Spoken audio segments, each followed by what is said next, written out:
다시 말씀 앞에. 네. 지금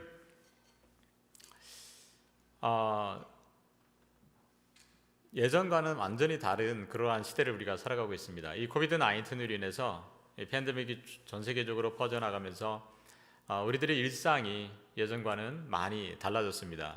그리고 특히 우리의 믿음 생활하는 데 있어서 우리의 신앙을 돌아볼 때도 우리의 신앙생활하는 분들, 또 교회에 대한 개념들, 믿음에 관한 것들, 모든 것들이 어떻게 보면 다시 한번 우리들이 되돌아보면서 점검해야 되는 그러한 시기를 우리가 살아가고 있습니다. 이때에 우리가 어떻게 해야 될까 그걸 생각해 보면서 제가 지난주에 설교 제목을 뭐라고 그랬죠? 표였는데 생각나십니까? 리셋, 다시 처음으로. 그렇습니다. 우리가 지금 해야 될 것은 다시 처음으로 한번 돌아가서 처음부터 다시 한번 모든 것들을 점검할 필요가 있는 그런 시점입니다. 그래서 지난주에는 가장 우리들이 다시 처음으로 돌아가야 될 게 무엇인가? 내가 하나님을 정말 사랑하고 있는가? 이것을 우리가 돌아볼 수 있어야 된다는 것을 말씀을 드렸습니다. 오늘 또 이어서 계속해서 우리가 다시 처음으로 돌아가야 될 것이 무엇인가? 우리들이 확인하고 점검하며 나아가야 될 것이 무엇인가? 오늘 우리들이 읽은 느헤미야의 말씀을 통해서 그 해답을 찾아가면서 은혜를 나눠보고자 합니다. 이 느헤미야, 여러분 아시는 것처럼 이 느헤미야서는요, 이스라엘 백성들이 바벨론 포로로 잡혀갔을 때에 이제 거기서 한 70여 년을 살아갑니다. 그러다가 그 제국이 이제 바뀌죠. 바사 제국으로 바뀌게 됩니다. 그래서 이제 페르시아, 이제 세계사에서는 페르시아라고 하는데, 이 페르시아의 왕이었던 고레스가 칙령을 내려서 이스라엘 백성들이 다시 고국으로 돌아오게 됩니다.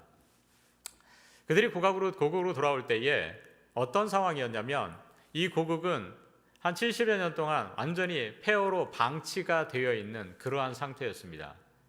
그렇기 때문에 어떻게 보면 우리들이 지금 코비드 19으로 인하여 우리 지금 사회 전반적으로 여러 가지 흔들리는 그러한 상황 가운데 우리가 살아가는데, 이것과는 비교할 수 없을 정도로 흔들리는 것이 아니라 완전히 기초부터 완전히 다 무너져 내린 그러한 상황 가운데 이 사람들이 지금 놓여 있었습니다. 그때에 이들이 처음에 가서 한 것이 무엇이냐면 성전을 재건하고, 그 다음에 느헤미야서를 보면은 느헤미야와 학사 에스라를 중심으로 해서 예루살렘 성벽을 재건하는 일을 합니다. 여러 가지 난관이 있었고 방해가 있었지만 그것을 다 극복하고 느헤미야서 앞쪽에 보면은요, 그 성벽을 완전히 다 재건을 끝내게 됩니다. 그리고 나서 거기서 끝나는 것이 아니라 이 성벽 재건을 마치고 나서 오늘 8장을 우리가 읽었는데요, 8장에서는 어떤 일이 벌어지느냐, 우리 다 같이 8장 1절과 2절의 말씀 한번 읽어보도록 하겠습니다. 모든 백성이 한꺼번에 수문 앞 광장에 모였다. 그들은 학자 에스라에게 주님께서 이스라엘에게 명령하신 모세의 율법책을 가지고 오라고 청하였다. 7째 달 초하루에 에스라 제사장은 율법책을 가지고 회중 앞에 나왔다. 거기에는 남자든 여자든 알아들을 만한 사람은 모두 나와 있었다. 아멘. 자, 여기 보면 뭐라고 합니까? 이스라엘 백성들이 모세의 율법책을 우리들에게 가져다가 읽어줄 것을 청합니다. 그때 학자 에스라가 율법책을 가지고 나와서 모든 사람들에게 그 하나님의 말씀을 읽어주게 되는 겁니다. 이 사람들은 지금 성벽이라는 외형적인 것을 재건할 뿐만 아니라 영적인 재건을 지금 하고 있는 거예요. 근데 그 영적인 재건을 할 때에 어떻게 합니까? 하나님 말씀 앞에 이스라엘 백성들이 모두 다 지금 서 있는 것을 보게 됩니다. 중요한 게 여기 있습니다. 우리들이 지금 흔들리는 이 상황 가운데에 우리들이 어떤 믿음이라는 것을 다시 한번 점검해 볼 때에 우리가 지금 다시 처음으로 돌아가야 될 것은 무엇일까? 우리가요, 다시 하나님 말씀 앞에 서야 됩니다.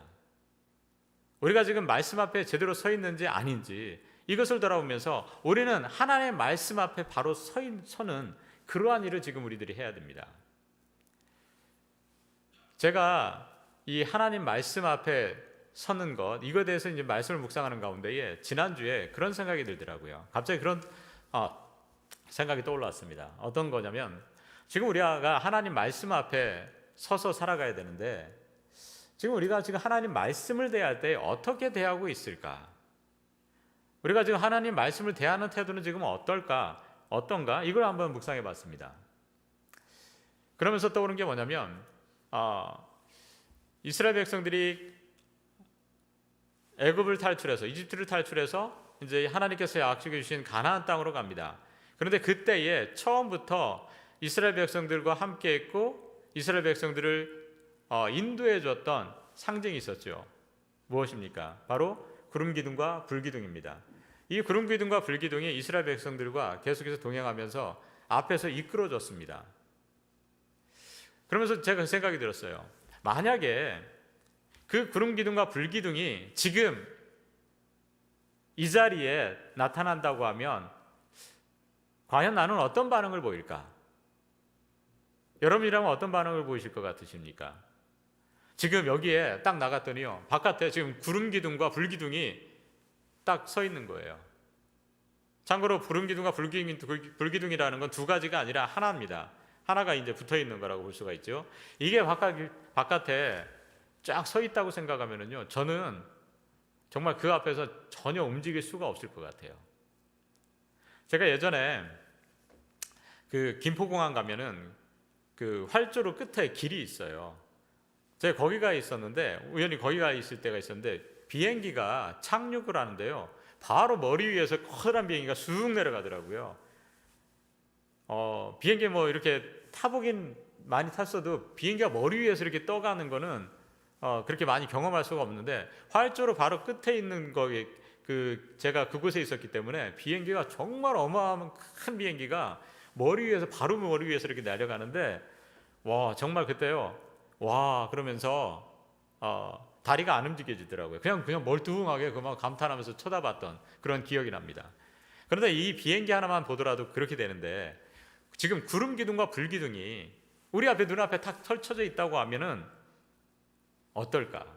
정말 그 웅장함에 정말 입이 딱 벌어지고요, 입에서는 감탄사도 안 나올 것 같아요. 아무 소리도 안 나올 것 같아요. 너무 놀래서 다리는 움직여지지 않을 것 같고요, 그냥 굳어버릴 것 같습니다.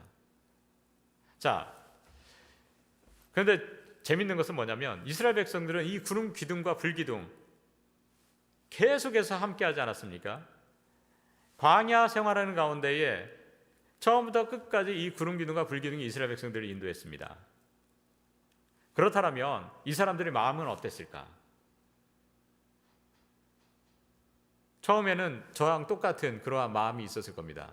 그런데요, 재밌는 사실을 발견할 수 있는 게, 이게 재밌다고 할 수도 있지만 참 안타까운 사실을 발견할 수 있는데 어떤 거냐면 이스라엘 백성들이 광야 생활하는 가운데에 물이 없다고, 먹을 것, 고기가 없다고, 또 가는 길이 험하다고 어떻게 합니까? 불평과 불만을 내뱉는 것을 우리가 볼 수가 있습니다. 어떻게 보면 우리가 그런 입장이 됐을 때에, 그 상황이 됐을 때에 진짜 마실 물이 없고 먹을 것이 부족하고 고기가 먹고 싶은데 고기가 없고 또 가는 길이 여러 가지로 험했다고 하면 이럴 수도 있겠구나 라는 생각을 하면서 이해할 수도 있어요. 그런데 하지만 다시 한번 좀 생각해 봤습니다. 그 어마어마한 구름 기둥과 불 기둥이 그 앞에 놓여 있는데 그것을 바라보고 있음에도 불구하고 이런 불만이 나온다라는 게 이게 말이 되는 걸까? 그런 생각이 들었습니다. 이 구름 기둥과 불 기둥이 결국은 어떻게 되느냐? 이게 언제까지 존재하고 이제 그 다음에 사라집니까? 이스라엘 백성들이 가나안 땅에 도착하면서 그때까지 이제 등장하다가 이제 구름 기둥과 불 기둥의 개념이 성경에서 나오지 않습니다. 그럼 이 구름 기둥과 불 기둥은 어떻게 된 걸까요? 오늘 출애굽기 40장 34절 말씀 현대인의 성경 버전으로 한번 읽어보도록 하겠습니다. 시작. 그러자 구름이 성막에 덮이고 여호와의 영광의 광채가 성막을 가득 채웠다. 아멘. 자, 이스라엘 백성들이 하나님의 명령에 의해서 성막을 짓게 되죠. 성막을 다 짓고 나서 어떻게 됐다고 합니까? 이 구름이 임했다고 하는데 구름 기둥이 그 위로 임한 거예요. 그리고 나서 이제 이 성막이 움직일 때마다 구름 기둥이 거기서 떠올라서 이제 이스라엘 백성들이 이동하게 되었습니다. 자, 그런데 이 성막 안에는 무엇이 있었습니까? 언약궤가 있었잖아요. 이 구름 기둥과 불 기둥이라는 것이 나중에는요, 이 성막, 바로 언약궤 안으로 이제 대체가 됩니다. 그래서 이스라엘 백성들이 가나안 땅에 도착했을 때 처음으로 요단강을 이제 건너가게 되는데, 요단강을 건너갈 때에 그때는요 어떻게 됩니까? 구름 기둥과 불 기둥이 그 앞에 놓여서 요단강을 가르면서 이스라엘 백성들이 마른 땅을 건너가는 것이 아니라, 홍해 때는 구름 기둥과 불 기둥이 인도했지만 갈라지는 것을, 요단강이 갈라져서 넘어갈 때는 언약궤를 제사장들이 메고 거기 들어갔을 때에 물이 갈라지고 마른 땅을 이스라엘 백성들이 건너가게 됩니다. 언약궤로 대치된 거예요. 한마디로 말해서 이 언약궤라고 하는 것은 하나님의 말씀입니다. 그럼 오늘날로 말하면 이 구름 기둥과 불 기둥은 어느 것으로 대체된 겁니까? 하나님의 말씀 속으로 들어온 거예요. 바로 이 성경으로 들어온 게 바로 구름 기둥과 불 기둥이라고 볼 수가 있습니다. 그런데 지금 사람들이 이 하나님의 말씀을 대할 때에 지금 어떻게 되어가고 있습니까? 우리가 구름 기둥과 불 기둥이 우리 눈앞에 펼쳐져 있다고 하면 거기에 대해서는 사람들이 어마어마한 그 감동과 감격 가지고 경외함으로 그것을 바라볼 텐데, 바로 이 구름 기둥과 불 기둥이 하나님의 말씀 속으로 지금 들어와 있는데, 이 하나님의 말씀을 바라보는 우리의 태도는 지금 어떻습니까? 어떤 사람은 이 하나님의 말씀을 너무나도 경외하면서 대하는 사람들도 있습니다. 하지만 어떤 사람들은 이 하나님의 말씀을 어떻게 보면은요 너무 쉽게 생각하는 경우도 있습니다. 그래서 어떤 분들은 그냥 먼지가 수북히 쌓인 거 주일날 올 때에 그냥 툭툭 털어가지고 오는 분들 계시고, 근데 요즘엔 또 교회 와서 예배도 못 드리니까 어떻게 합니까? 그냥 수북이 쌓여 있을, 그냥 어느 상태에서 쳐다보지도 않고 그냥 있는 분이 계실지도 모르겠습니다. 지금 교회에 분실물 박스가 있어요. 여기에 이제 놓고 간 것들을 이렇게 정리해 놓는 박스가 있거든요. 참고로 거기에 성경책 2권 있습니다. 놓고 가신 분 꼭 찾아가시기 바랍니다. 새 거예요. 계속해서 이제 한 몇 달 더 기다려보다가 계속 안 나타나면 이름도 안 적혀 있습니다. 그냥 너무 새 거기 때문에 필요한 분을 드리도록 하겠습니다. 자, 제가 이 말씀을 왜 드리냐면, 우리가 정말 경외의 대상으로 바라볼 이 하나님의 말씀을 어떻게 되느냐, 너무나도 경홀하게 여기며 살아가지 않나라는 거예요. 여러분들은 어떻습니까? 지금 이 하나님 말씀을 대할 때에 정말 구름 기둥과 불 기둥을 바라보는 것처럼 경외하는 마음으로 그것을 바라보고 계십니까? 아니면 그냥 경륜을 여기는 마음으로 가볍게 취급하면서 우리 하나님의 말씀을 여러분들이 대하고 있습니까? 간절히 소망하는 것은 저와 여러분들은 이 하나님의 말씀을 너무나도 소중히 생각하면서 정말 하나님께서 지금 임재하고 계시다라는 그러한 마음을 정확히 가지시고 이 하나님의 말씀을 바라볼 수 있는 저와 여러분들 되시기를 주님으로 간절히 소망합니다. 그래야 돼요. 하나님의 말씀을 어떻게 대해야 되는가? 우리가 하나님 말씀 앞에 서 있는 존재가 돼야 되잖아요. 하나님 말씀에 서 있을 때에 우리는 그러면 어떻게 서야 되는가? 오늘 이스라엘 백성들 하나님 말씀 앞에 설 때 어떻게 섰는지 아십니까? 느헤미야 8장 3절 다 같이 읽어보겠습니다. 그리고는 물문 앞 광장에서 남녀와 알아들을 만한 모든 사람에게 이른 아침부터 정오까지 율법을 큰 소리로 낭독했습니다. 그러자 모든 백성들이 그 율법책에 귀를 기울였습니다. 자, 이스라엘 백성들이 말씀 앞에 섰을 때에 그 말씀이 낭독되어질 때 어떻게 합니까? 그 말씀이 들려질 때 그 율법책에 모두 다 귀를 기울였다고 합니다. 귀 기울인다라는 거예요. 저 기울인다, 귀 기울인다라는 저 단어를 살펴보면요, 원어로 살펴보면 L이라고 써 있습니다. L. 저 L이라는 단어는요, 어디를 향하여, 어디 안으로라는 뜻이에요. 그러면은 지금 저 사람들이 하나님 말씀을 대할 때에 어떻게 했다는 얘기예요? 하나님 말씀 안으로 들어갔다는 얘기예요. 귀 기울였다는 얘기는 그겁니다. 우리가 하나님 말씀을 들을 때 많은 사람들은, 어떤 사람들은 하나님 말씀을 들음에도 불구하고 그냥 경홀히 여기면서 한 귀로 들었다가 한 귀로 흘려보내는 그런 분들도 계십니다. 집중해서 듣는 것이 아니라, 하나님 말씀을 정말 귀 기울여 듣는 것이 아니라 그냥 흘려보내는 사람들도 많아요. 그런데 이스라엘 백성은 하나님 말씀 앞에 섰을 때 어떻게 서 있느냐? 귀 기울인다라는 거예요. 하나님 말씀 속으로 내가 들어간다라는 거예요. 한마디로 말해서 하나님 말씀과 하나가 돼서 있다라는 겁니다. 하나님 말씀 앞에 설 때에 우리가 어떻게 됩니까?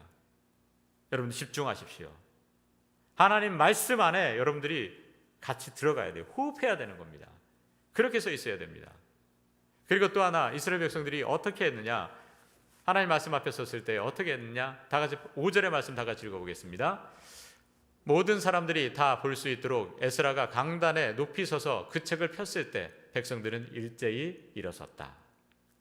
에스라가 좌우에 몇 사람들이 싹 서가지고요, 높은 곳에 나무 강단을 만들어 놓고요, 모든 사람들이 이 성경 말씀이, 이 율법책이 보이도록 그것을 탁 펴서요 읽으려고 할 때 어떻게 했다고 합니까? 사람들이 거기에서 그냥 앉아 있는 것이 아니라 일어났다고 그러죠. 일어납니다. 우리 교회도 제가 부임하고 나서 이제 우리 하나님 말씀을 읽을 때 일어나서 지금 말씀을 읽지 않습니까? 여러분들 예전에는 앉아서 하나님 말씀을 읽다가 일어나니까 어떠세요? 처음에 어떤 생각이 드셨습니까? 아, 이거 왜 일어나는 거야 도대체, 귀찮게. 혹시 그런 생각 갖지는 않으셨죠? 네, 않으셨더라고 저는 믿습니다. 여러분들은 다 왜 이 뜻이 있는지 다 아시고 경건한 마음으로 일어나셨으리라고 저는 믿습니다. 그렇습니다. 우리가 예배의 형식들이 있는데 이 예배의 형식들 가운데는요, 그냥 무의미하게 남들 보기 좋으라고 그냥 하는 게 아닙니다. 거기엔 다 의미가 담겨 있는 거예요. 그런데 우리가 말씀을 읽을 때에 자리에서 일어나는 이유는 뭡니까? 오늘 이스라엘 백성들이 그렇습니다. 자리에서 일어난 이유가 뭐예요? 그 말씀을 경건히 대하는 의미로요 일어나는 거예요. 왜? 그 말씀은 무엇입니까? 바로 하나님께서 임재하는 곳이 바로 이 말씀이잖아요. 그렇기 때문에 경건히 임할 수밖에 없는 겁니다. 제가 회사 사역할 때에 그런 모습을 많이 봤습니다. 어떤 모습이냐면 사장님하고 회의하는 사람 회의하잖아요. 아니면 사장님이 어떤 와가지고 뭐 간담회를 하거나 아니면 정책 발표를 하거나 이런 일들이 있습니다. 그러면은 직원들이 와서 먼저 앉아 있어요. 사장님이 먼저 와서 직원들이 기다리지 않잖아요. 직원들이 먼저 딱 앉아 있으면 사장님이 나중에 탁 들어옵니다. 그러면 사장님이 딱 들어올 때 직원들이 그 자리에서 어떻게 할까요? 어떻게 합니까?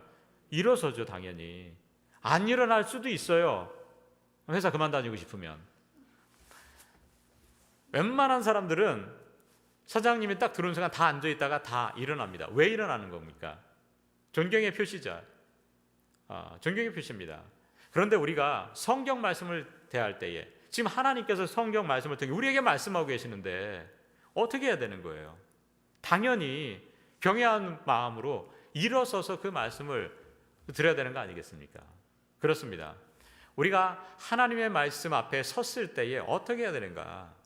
정말 하나님의 말씀을요 경외하는 마음으로 그 자리에 서 있어야 된다는 사실입니다.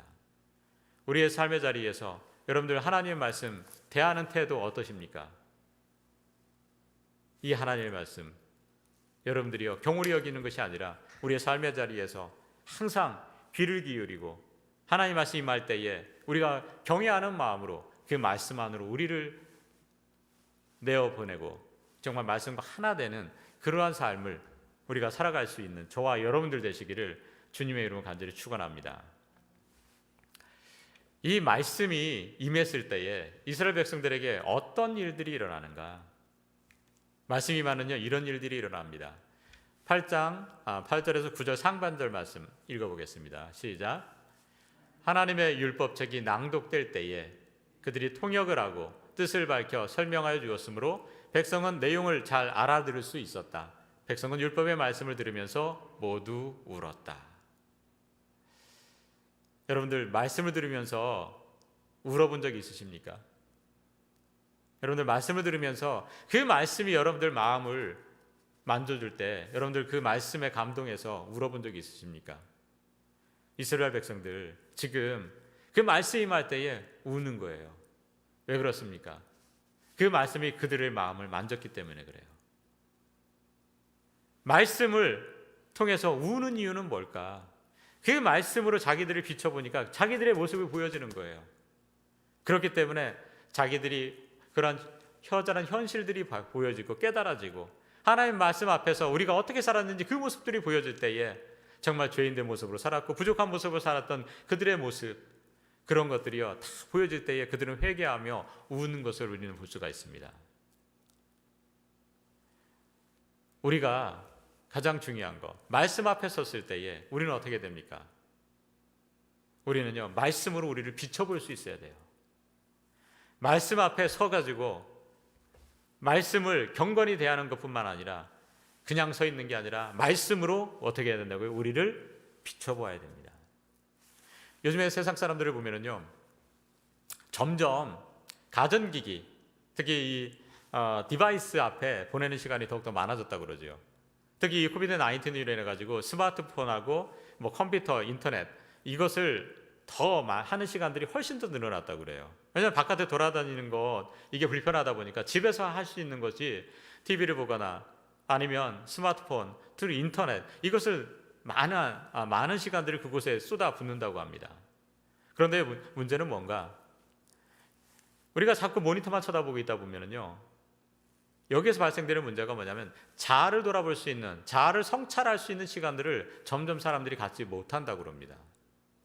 예전에는 눈앞에 펼쳐진 것들이 뭐 내가 볼 수 있는 눈앞에 펼쳐진 현실밖에 바라보지 못했기 때문에 사람들이 자기를 생각할 수 있는 자기를 성찰할 수 있는 시간적인 것들이 많이 있었는데, 여유가 있었는데 요즘은 그냥 눈앞에 계속해서 스마트폰이나 인터넷 자료들이나 이런 것들을 앉아 있으면은 가만히 있는 게 아니에요. 돌아보는 시간을 갖고 있지 않습니다. 묵상하는 시간이 없어요.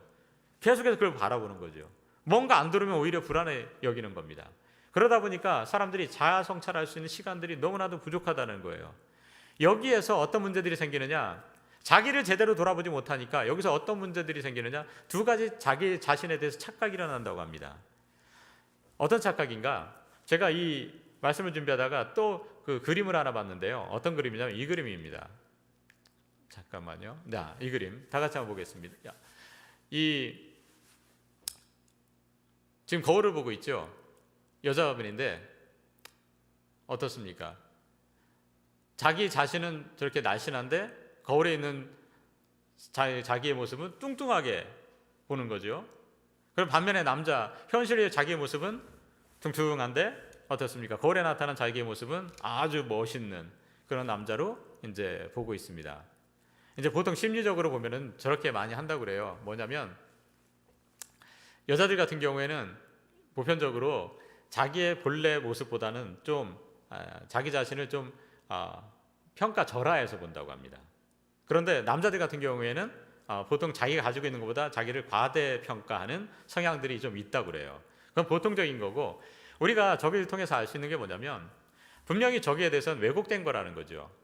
어떤 사람들은요 자기가 괜찮음에도 불구하고 스스로 자기는 못났다고 생각하는 사람들이 있습니다. 이것도 자기에 대한 성찰이 제대로 이루어진 게 아니죠. 또 어떤 사람들은 자신을 돌아볼 때에 자기 자신을 너무나도 과대평가를 하는 겁니다. 그렇다면 여기에서 나타나는 것들이 어떤 것들이 있냐면 교만해질 수 있어요. 이만한 한 충분해. 반대로 자기가 자기 자신을 과소평가할 때는 어떻게 되냐, 스스로 움츠러들면서 좌절하고 낙심할 경우들이 있고 우울감에 빠져들어갈 때도 있고요. 또 하나는 어떤 일이 있냐면 자기가 왜소해 보인다고 하면 어떤 일들이 벌어지느냐, 상대방을 바라볼 때 시기하고 질투할 수가 있습니다. 여러 가지 자기 성찰이 제대로 이루어지지 않을 때 이런 문제들이 생기는 거예요.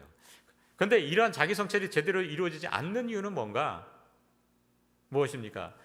지금 스마트폰이나 인터넷을 통해서 여러 가지 데이터들을, 자기들을 평가하는 것들이 세상적인 것으로 자기를 평가해서 그렇습니다. 중요한 것은 우리가 이러한 것들로 자기 모습을 돌아보는 것이 아니라 어떻게 해야 된다고요? 하나님의 사람들은요 가장 먼저 하나님 말씀 앞에 서서 하나님의 말씀으로 자기를 비춰볼 수 있어야 돼요. 그럴 때에 온전한 자기 자신의 모습이 무엇인지를 우리가 찾아볼 수가 있습니다. 하나님의 말씀이 비춰져야만 자기 자신의 모습이 그대로 드러나는 거예요.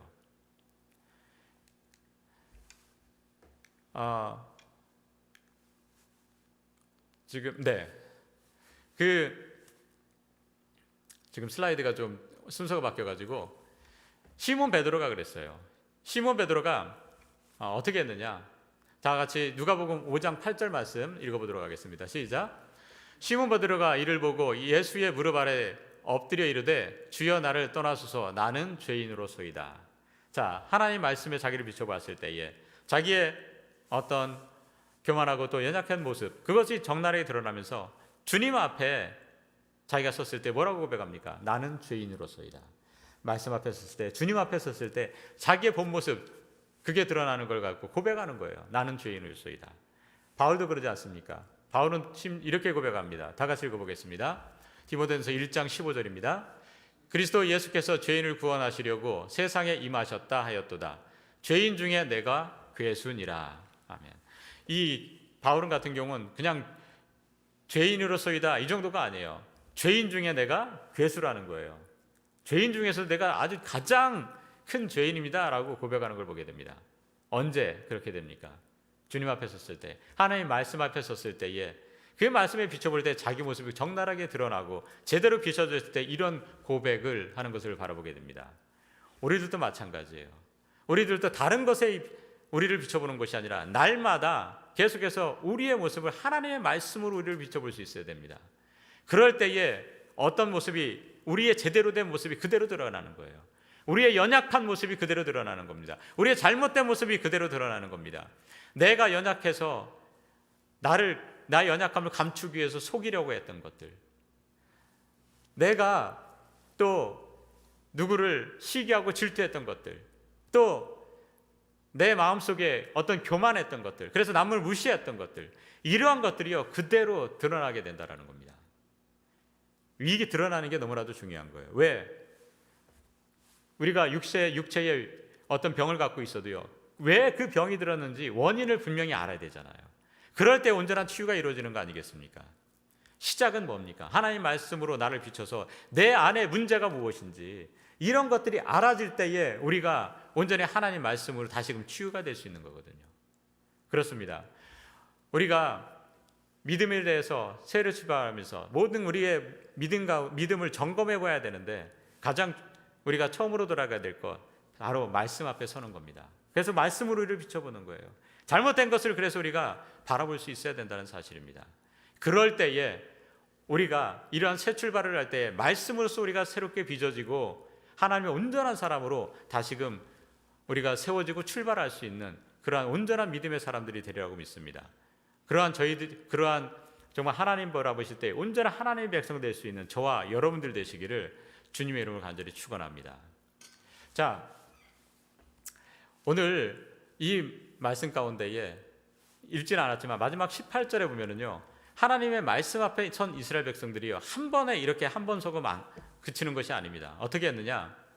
18절 말씀 다 같이 읽어보겠습니다. 에스라는 첫날로부터 마지막 날까지 날마다 하나님의 율법책을 읽어주었다. 백성은 이래 동안 절기를 지키고 여드레째 되는 날에는 규례대로 성회를 열었다. 아멘. 자, 여기 보면 눈에 띄는 단어가 뭐냐면 하나님의 말씀을 읽었잖아요. 그런데 첫날로부터 마지막 날까지 날마다 하나님의 율법책을 읽었다고 나옵니다. 저는 저 첫날부터 마지막 날, 이것이 그들에게 있어서는 일주일이었지만 저는 저 말씀을 이제 읽으면서 그런 생각이 들었어요. 우리가 하나님 말씀 앞에 설 때에 우리의 인생 첫날부터 마지막 날까지 날마다 우리가 하나님 말씀 앞에 서야 된다라는 그런 생각이 들더라고요. 그래야 되지 않겠습니까? 우리가 2021년을 지금 살아가고 있는데 새해 첫 번째부터 우리가 하나님 말씀 앞에요 바로 섰으면 좋겠어요. 여기서 그치는 것이 아니라 날마다 하나님께서 우리를 부르시는 그날까지 끝까지 하나님 말씀 앞에 서서 말씀으로 우리를 비추며 살아갈 수 있는 저와 여러분들 되시기를 주님으로 간절히 축원합니다. 우리 그렇게 살아갔으면 좋겠습니다. 제가 이 말씀 준비할 때 지난주에 우리 교회 원로 장로님이 뭐를 저한테 또 갖다 주셨어요. 어떤 걸 갖다 오셨냐면 이걸 갖다 주셨습니다. 지금 여러분들 저거 잘 안 보이실 거예요. 실제는 저기 한 장이 더 있어요.